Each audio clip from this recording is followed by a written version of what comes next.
Hello and welcome, my fellow Americans. Welcome to a new TED Talk by yours truly, TGI, the Gamer Individual. Today we're going to be talking about a possible roadmap of DLC for Sonic X Shadow Generations. No, it will not be free, you stupid brokey. So first, let's talk about the introduction to this roadmap, the movie DLC.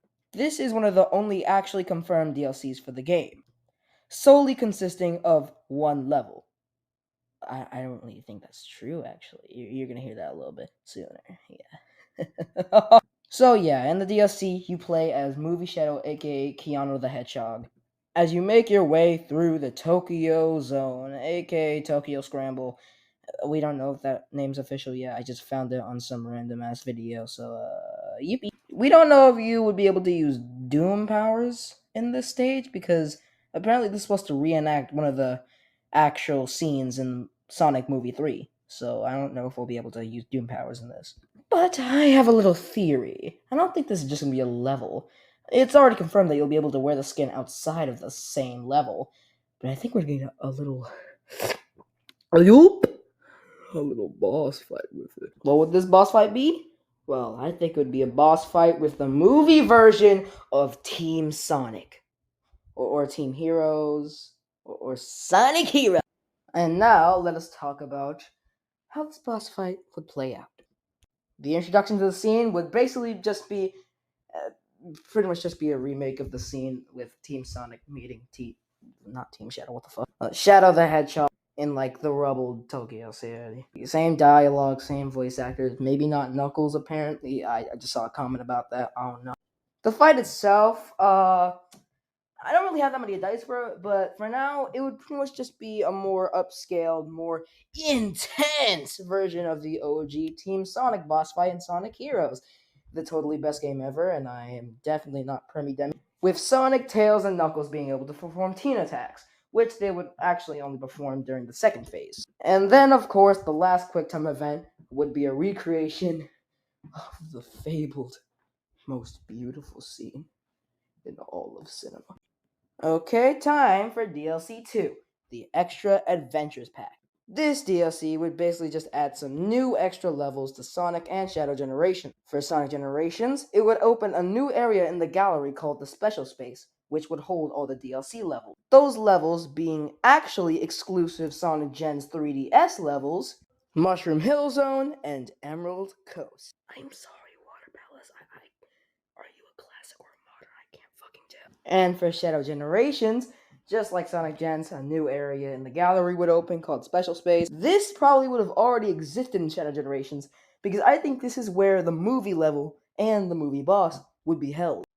The two new levels in Shadow Special Space would be Asteroid Coaster because of Sonic Colors DS and Prison Island from Shadow 05. I don't really need to go in depth about these levels because they'd really just be remakes of the levels from the OG games. So, yeah. Okay, it's time for my favorite part of this roadmap, the Extra Enemies DLC. This DLC would add two new bosses for the two main campaigns of Sonic and Shadow. P.S. This probably would have zero lore relevance.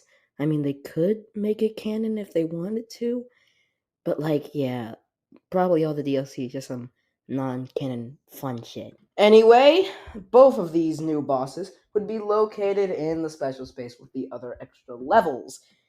And the two new bosses for Sonic Generations would be Big Arm and Egg Emperor. Both of these bosses would literally just be remakes of the 3DS version, but just better. Big Arm would probably have some more attacks. I've been thinking of maybe like a drill move where it just fucking spins around. Egg Emperor is already perfect. It's good as it is. So yeah, those are the two extra bosses for Sonic Generations. Just 3DS ports. But now, I hope you're ready. Oh yeah, I'm going into depth of two completely original bosses. Yay! Okay, so this next bit is actually going to be a little scripted. So, yeah, strap in, folks. Alright, for the first boss, Emerl. His intro would have Shadow enter the Sonic Battle Death Egg, where Emerl resides. Emerl, knowing Shadow, asks him for a quick sparring match, due to Emerl sensing Shadow to be stronger than usual. Shadow would, of course, accept, and the fight would begin. Emerald would copy one of 9 moves, all referencing an attack based on speed for Sonic, flight for Tails, and power for Knuckles. For example, Sonic's homing attack, Sonic's boost, where Emerald would boost at Shadow, and when he catches Shadow, he would swiftly punch him, and Sonic's spin dash, where Emerald spin dashes across the entire arena. For power attacks, he would use things like Knuckles' Drill Dash, where Emerald turns into an energy drill and pops up multiple times where Shadow is standing, a 3-hit combo, where Emerald does the 3-hit combo Knuckles uses from Frontier's Final Horizon, and Knuckles' Sunglasses, where Emerald detects 5 weak points in the ground and slams on them, causing 5 shockwaves. Finally, for the flight attacks, Emerald would use things like Tails' flying ability, where Emerald creates energy tails to fly in the air and shoot lasers at Shadow.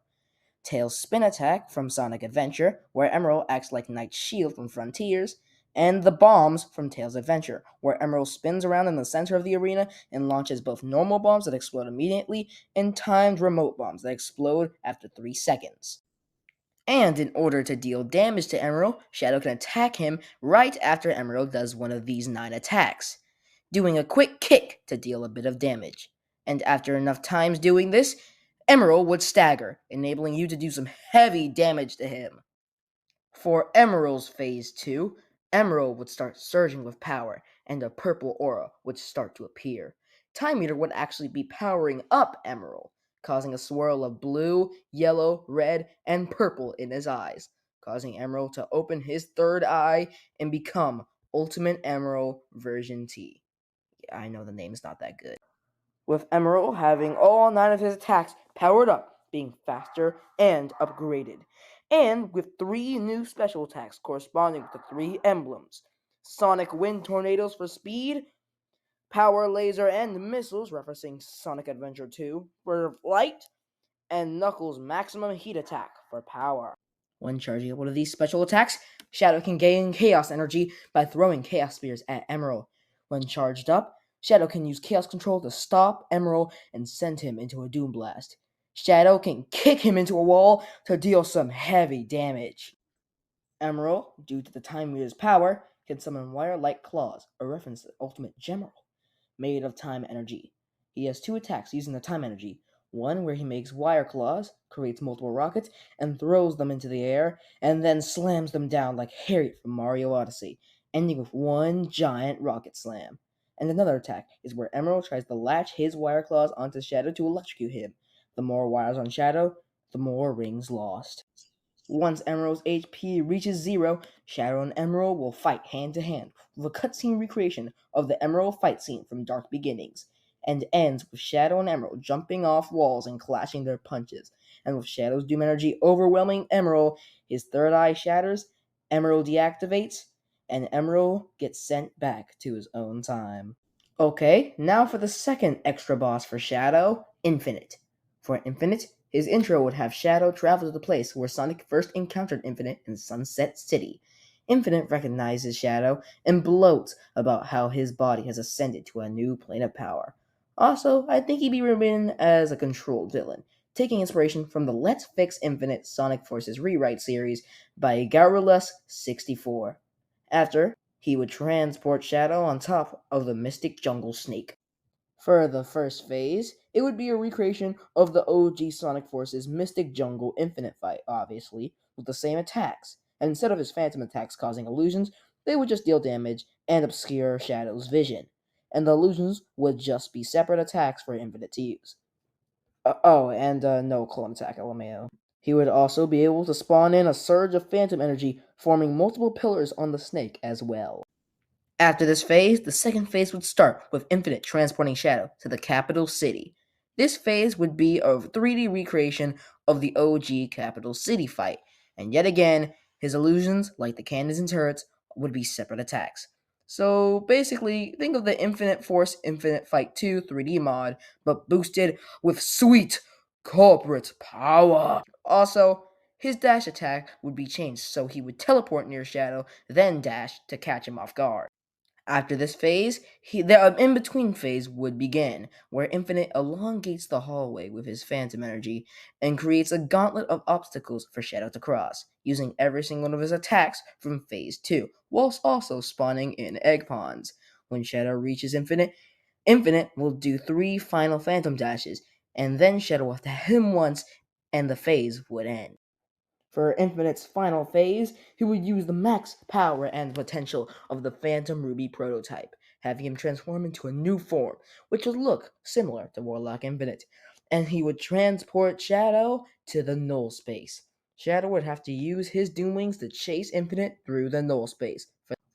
Like Infinite's little gauntlet phase, he uses all of his attacks from previous phases, including his lasers from the OG Infinite Fight 3 and the giant snake from Mystic Jungle. When Shadow closes in, he'll make deadly replicas of himself, and Shadow will have to guess which one is the real Infinite. The replicas will shoot phantom chasers at Shadow in order to try and damage them. And if Shadow takes too long, Infinite will launch a phantom blast to send him all the way to the beginning of the chase. Shadow can also use Chaos Control to attack all of the replicas and possibly the real one with no consequences or time loss. After his HP drops to 0, a cutscene of Shadow destroying all of Infinite's illusions and maneuvering through the obstacles.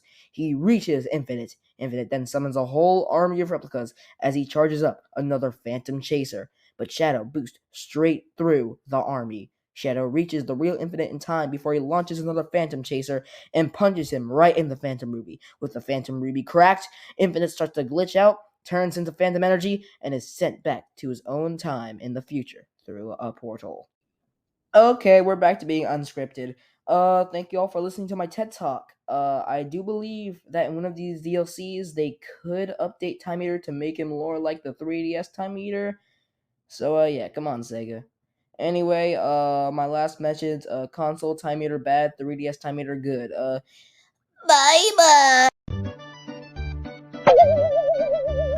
Hey, Shadow! Shut the fuck up, Sonic!